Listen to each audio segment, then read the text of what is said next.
की तृतीया तिथि पर नारी जब हरतालिका व्रत करती है तो 16 श्रृंगार धारण करती है।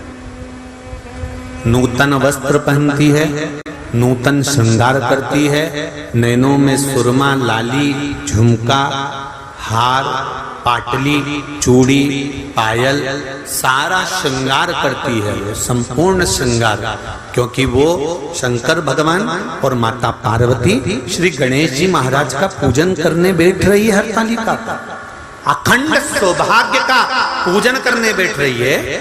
कुंवारी कन्या भी अगर हरतालिका तीज का व्रत करती है तो वो भी श्रृंगार कर कर बैठती है, भले मांग नहीं भरती पर श्रृंगार करती है, पूर्ण श्रृंगार।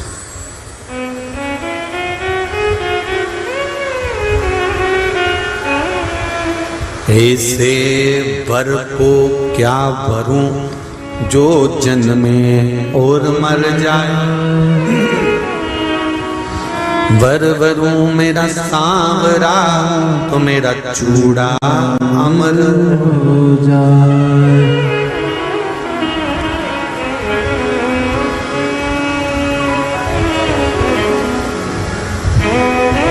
ऐसे वर को क्या जो जन्मे और मर जाए, वर वरू मेरा सांवरा तो मेरा चूड़ा अमर हो जाए। जहां हरतालिका व्रत हो रहा है वहां पर आप घर पर पहली पूजन करने के बाद घर जाकर अपने परिवार को बता देना कि अब मैं रात को बार बार नहीं आ सकूंगी, अब मैं भगवान की आराधना करूंगी, पूजन करूंगी। हाँ, स्नान करने के लिए आई, तैयार होकर तुम मुझे छोड़ आना, फिर मैं पूजन करूंगी वहां।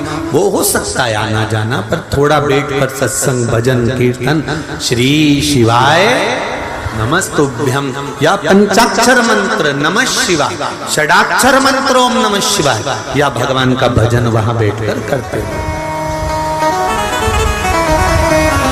क्रोंच गंधर्व ने गड़बड़ी कर दी। मनोमयी ने शंकर जी की आराधना करी, पूजन करी और अपने पति से कहा, स्वामी स्वामी क्या बात है मनोमयी, एक निवेदन करना चाहती हूँ, बोलिए। क्या आप शंकर भगवान का विसर्जन कर कर आ जाएंगे? हाँ, चले जाता हूँ।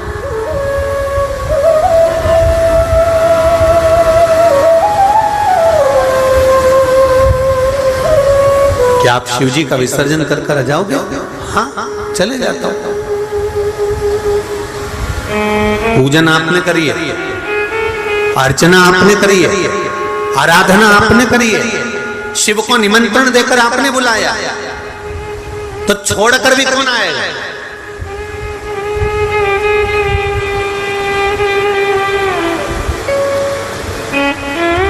एक गलती हो गई, मनोमयी कक्ष में रह गई।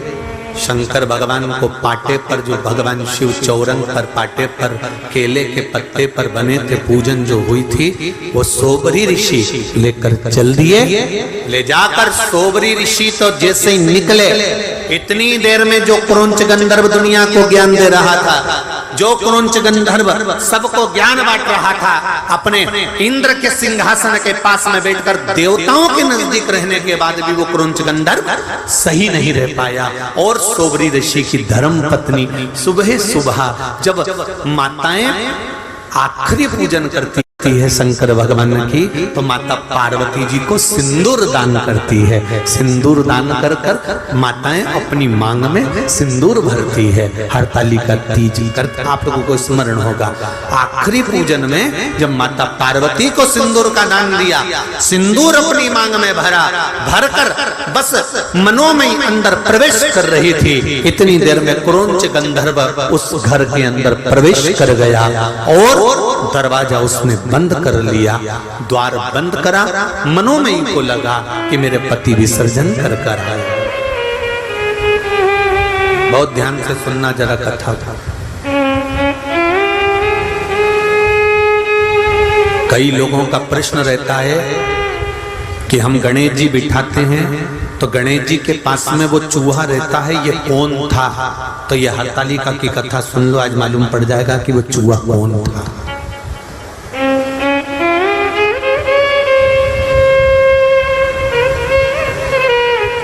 कई लोगों का प्रश्न है कि गणेश जी के साथ जो चूहा रहता है, हम गणेश जी बिठाते हैं तो चूहा साथ में रहता है, तो वो चूहा कौन था? तो उनको मालूम होना चाहिए कि चूहा कौन था, क्या गड़बड़ी कर गया था कि चूहा बन गया था। स्मरण होना चाहिए आपको।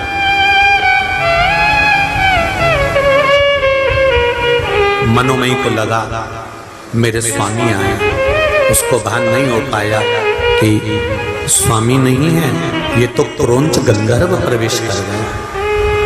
और गलत सोच से, गलत विचार से।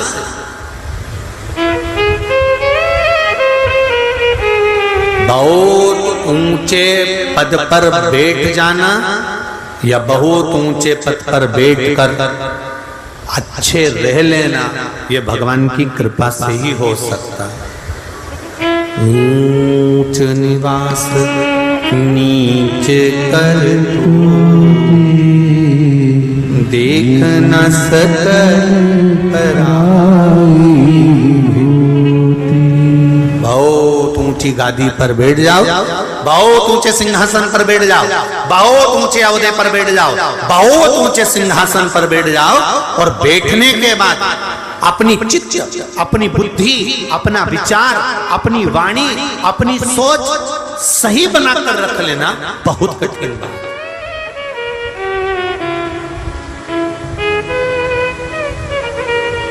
एक भगवान से एक प्रार्थना जरूर करना आप लोग, मैं तो निवेदन करूंगा हिंगोली वासियों से भी, आस्था चैनल पर कथा सुनने वालों से भी, फेसबुक यूट्यूब पर कथा सुनने वालों से भी निवेदन करूंगा, भगवान से प्रार्थना करना, भगवान हमें ऊंचे सिंहासन पर बिठाना, हमें ऊंची गादी देना, हमें राशि ठाड़ देना, हमें दुनिया का सारा सुख देना, पर इतनी कृपा करना कि अपनी वाणी से, अपने द्वारा हम किसी को नीचा ना दिखाएं।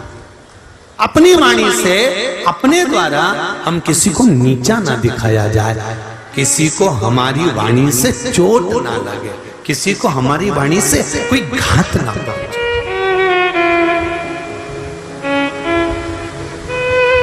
हम कई बार कथा में कहते हैं, आज फिर कह रहे हैं, आपका मन कथा में लगे तो आप कथा सुनो।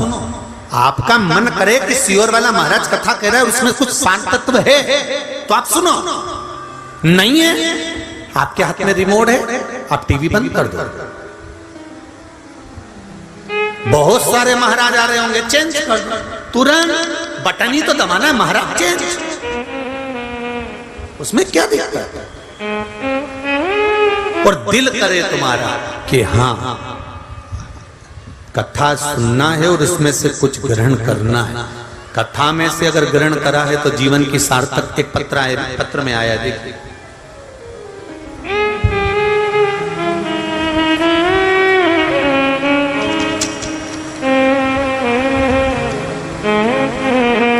अंजुलेश नवीन जायसवाल हिंगोली से हैं, कहीं बैठे हो तो हाथ हिलाइएगा। आप ही हैं? श्री शिवाय नमस्ते। दोनों 9 के बाद उसी दिन सोनोग्राफी करवाई, अटैक आ गया, एक्सीडेंट हो गया, वेंटिलेटर पर पड़ा है, तो विद्वान से विद्वान ब्राह्मण एक ही बात कहेगा कि महामृत्युंजय का पाठ करो, शिव का नाम लो, शंकर को याद करो, जो मृत्यु को भी जीत सकता है वो इसको बचा सकता है, बाकी का सामर्थ्यता के अनुकूल नहीं।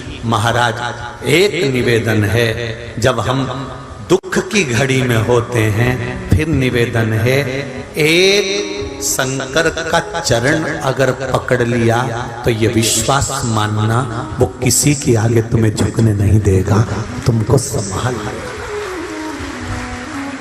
किसी के आगे झुकने नहीं देगा।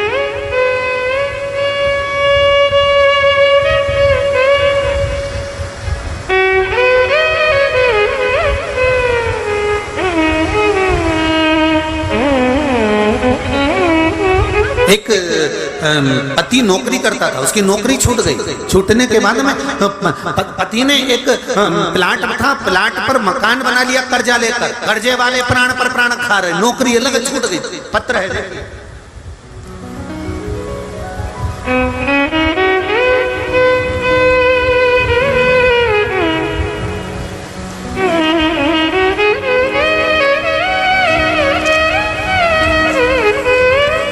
शरद महादेव व्यवहारे परभणी महाराष्ट्र से पत्र देखिए, उन्होंने लिखा है, मेरा नाम शारदा महादेव व्यवहारे, मैं परभणी महाराष्ट्र से आई हूँ। कई बेटी हो तो हाथ हिलाइएगा।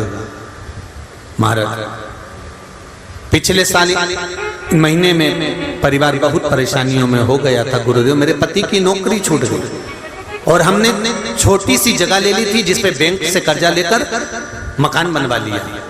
गुरुदेव, नौकरी की समस्या आ गई, पति बहुत मानसिक टेंशन में रहने लगे, गुजर बसर का भी दुख हो गया, भोजन के लाले हो गए, मकान बेचने की कतार पर आ गया। गुरुदेव, बड़ा फैसला लेने को मेरे पति ने कह दिया कि अब ये मकान बनाया है, अपन इसको बेच देते हैं, बेचकर कर्जा चुका देंगे, नौकरी नहीं भी है तो कहीं से गुजारा तो चल जाएगा।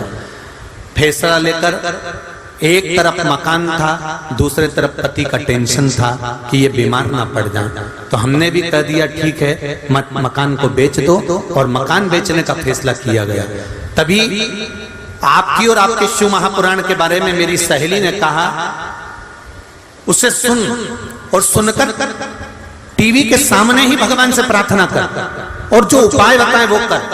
तभी आपने पार्थिव शिवलिंग का निर्माण करवाया, जो इंदौर से पार्थिव शिवलिंग का निर्माण आप लोगों ने भी करा होगा। श्रावण के शिवरात्रि पर जब निर्माण करवाया तब हमने उस पार्थिव शिवलिंग का निर्माण किया और बाबा की कृपा ऐसी हुई गुरुदेव कि मेरे पति को उस पूजन करने के तीसरे दिन ही जॉब लग गया और हमारा मकान बिकने से बच गया।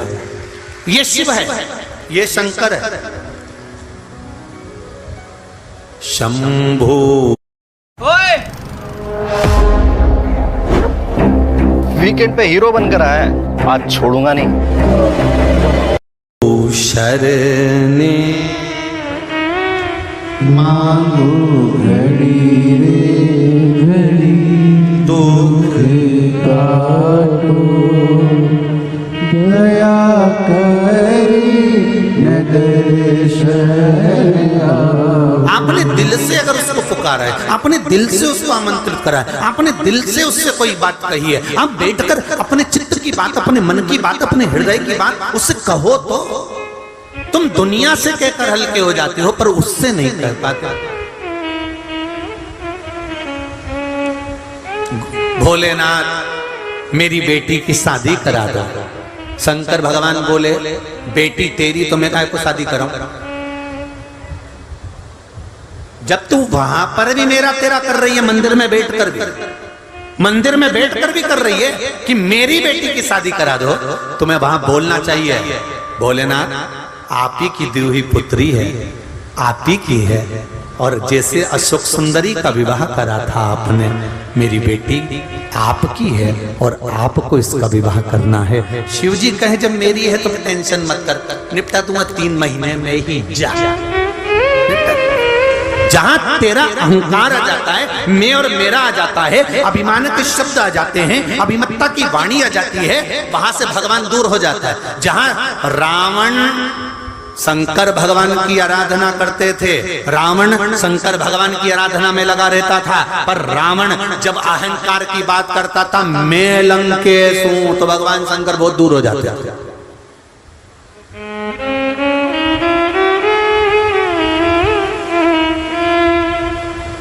घर मेरा, परिवार मेरा, कुटुंब मेरा, कबीला मेरा।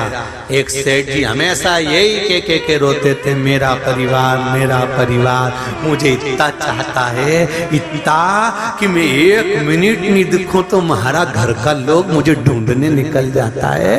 तो इतने में गुरुजी आए उनके गांव में, गुरुजी ने कहा तुम्हारा परिवार तुम्हें इतना चाहता है, हम भी देखना चाहते हैं कितना चाहता है, तो एक काम करो ना, थोड़ी आधा घंटा के लिए मर जाओ।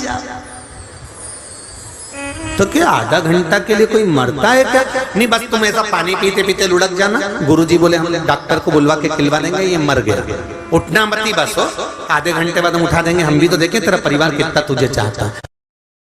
वो शंकर बैठा मिलेगा हर पल, हर घड़ी, हर क्षण।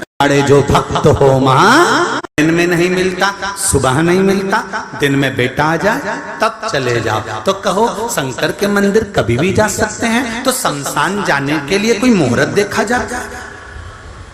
कोई मर गया तो तुमने कभी सुना?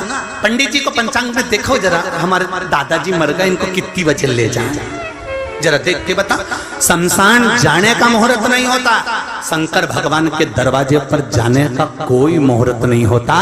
शिव जी कहते हैं जिंदगी भर मुहूर्त देखने वाला भी अंत में बिना मुहूर्त के चला जाता है। कोई मुहूर्त शंकर के पास का नहीं होता। शंकर तो अड़भंग बैठा है, कैलाश पर्वत में दरवाजा नहीं है। तुमने कभी सुना कि कैलाश पे दरवाजा, इधर से जाना दरवाजा है, उधर से जाना? भगवान के बैकुंठ में दरवाजा है, इंद्र लोक में दरवाजा है, ब्रह्म लोक में दरवाजा है, सारे लोक में दरवाजा मिलेगा, गौलोक में दरवाजा मिलेगा, पर